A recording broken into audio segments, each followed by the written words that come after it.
आप अच्छी तरह से जानते हो ये क्या है और ये क्या है। विसर्ग। विसर्ग कौन सा है?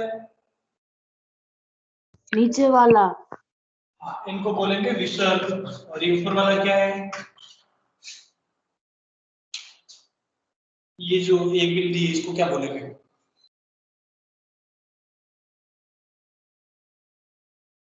अनुस्वार।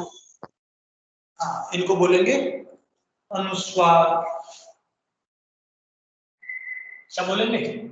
अनुस्वार। अब विसर्ग संधि पढ़ेंगे उससे और है कि किसका यूज होगा?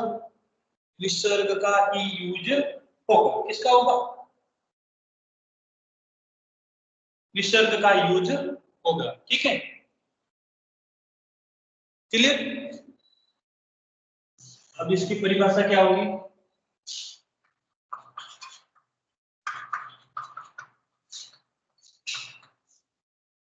रामरतन नहीं जुड़ा अभी।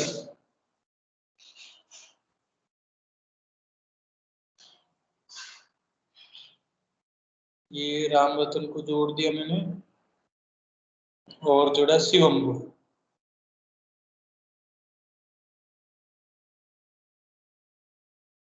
चलिए,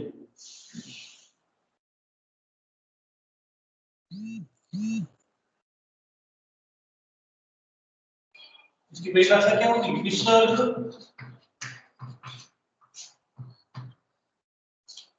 ठीक है, ये विसर्ग के साथ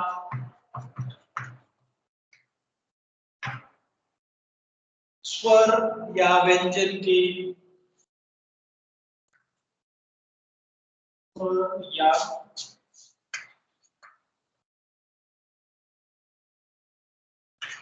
व्यंजन के मेल में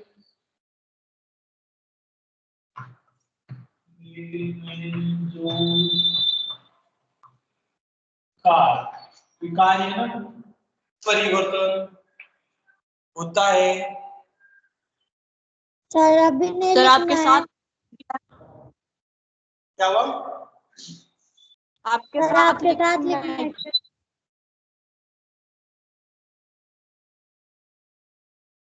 एक मिनट समझ लो, ठीक है, फिर लिख देना। विसर्ग के साथ स्वर या व्यंजन के मेल में जो विकार होता है, ठीक है, उसे विसर्ग संधि कहते हैं। विकार होता है उसे विसर्ग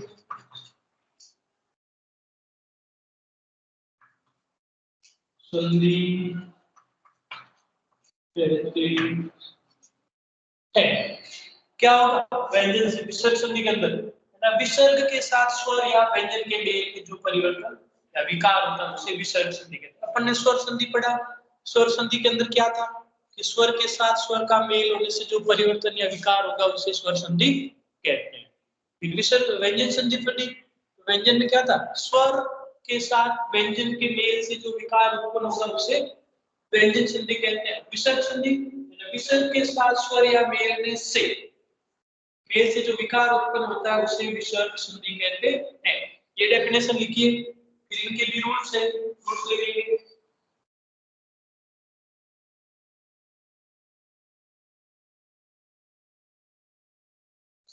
ये लिख लीजिए।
हो गया सर।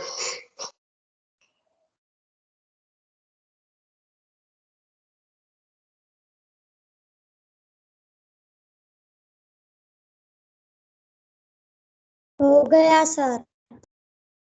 गया, ठीक है।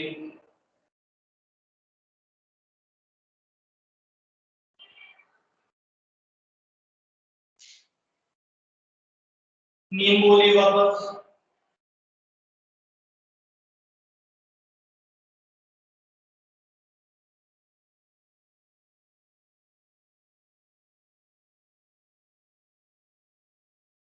बोलिए बेटा, नियम बोलिए वापस, क्या लिखा है मैंने? सॉरी, परिभाषा।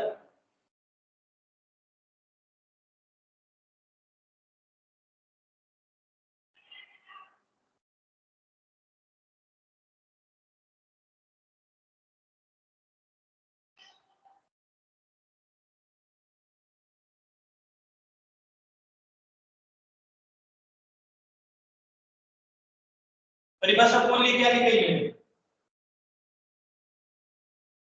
विसर्ग के साथ स्वर या व्यंजन के मेल में जो विकार होता है उसे विसर्ग संधि कहते हैं। Very good. है ना, विसर्ग के साथ स्वर या व्यंजन के मेल में जो विकार होता है, विकार का अर्थ क्या हो गया?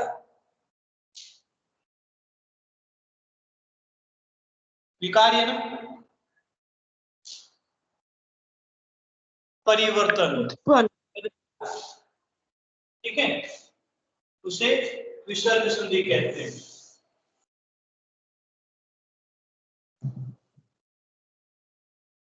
लिखिए नियम नंबर 1, पहले समझना है, उसके बाद लिखना है, ठीक है। यदि विसर्ग के पहले अ हो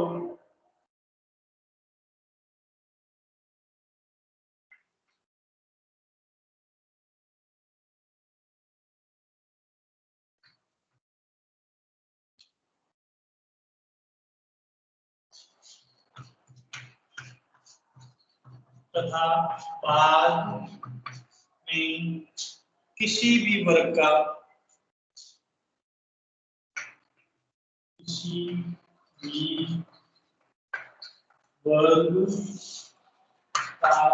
तीसरा चौथा वर्ण, किसी भी वर्ग का तीसरा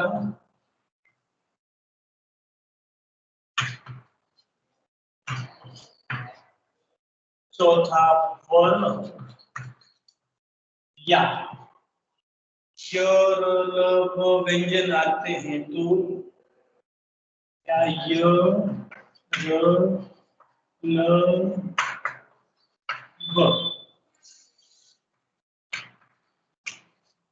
व्यंजन आते हैं तो विसर्ग ओ में बदल जाता है। विसर्ग ओ में बदल जाता है। नियम क्या लिखा मैंने? यदि विसर्ग के पहले, है ना, ये प्लस, यहाँ आएगा विसर्ग, और इससे पहले क्या होगा? क्या होगा? और बाद में किसी भी वर्ण का तीसरा चौथा वर्ण, है ना, तीसरा और चौथा वर्ण, कौन सा? तीसरा और चौथा वर्ण कौन सा? कितने वर्ग के? वर्ग कितने होते हैं बताइए?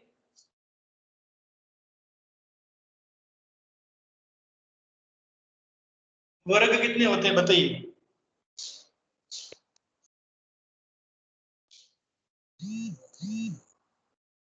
वर्ग कितने होते हैं? 5 वर्ग होते हैं ना बेटा, मैंने बताया था ना, क वर्ग, च वर्ग, ट वर्ग, त वर्ग और प वर्ग। इसका तीसरा और चौथा वर्ण कौन कौन से होंगे? ग घ, ज झ, त ध, द ढ और ब भ। ये हो और क्या हो, यरलव, क्या होंगे विसर्ग। ये पहले अ होना चाहिए, उसके बाद किसी भी वर्ग का पांच तीसरा चौथा वर्ण है ना 10 वर्ण ये, और यरलव है ना 14 वर्ण ये होंगे। तो ये विसर्ग है, इसमें बदल जाएगा। विसर्ग के स्थान पर अपने को क्या करना है, ओ कर देना है। क्या कर देना है, ओ। क्या करना है, ओ करना है। ये लिखिए। ऐसे आपको समझ में नहीं आए तो ये बॉक्स भी बना सकते हो, ठीक है। देखिए सर ये बॉक्स वाला कितना है? हाँ बॉक्स वाला, यदि आपको ये नियम समझ में नहीं आए, इस नियम को पूरा याद ना करके आपके माइंड में ये सेट करना है छोटे रूप में, तो आप ये लिख सकते हैं कि विसर्ग के पहले अ होना चाहिए, तीसरा चौथा वर्ण और ये होना चाहिए, तो विसर्ग ओ में बदल जाएगा।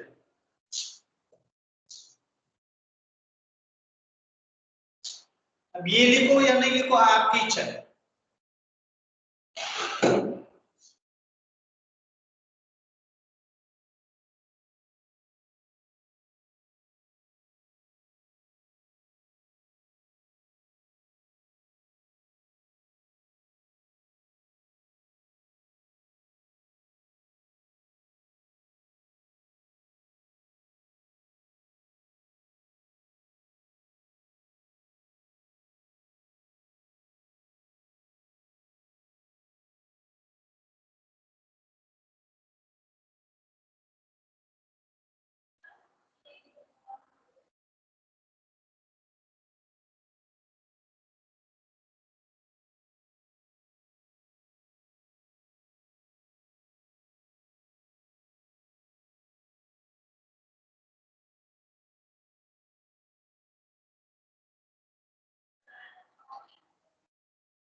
लिख लिया। लिख लिया आपने एक बार अभी।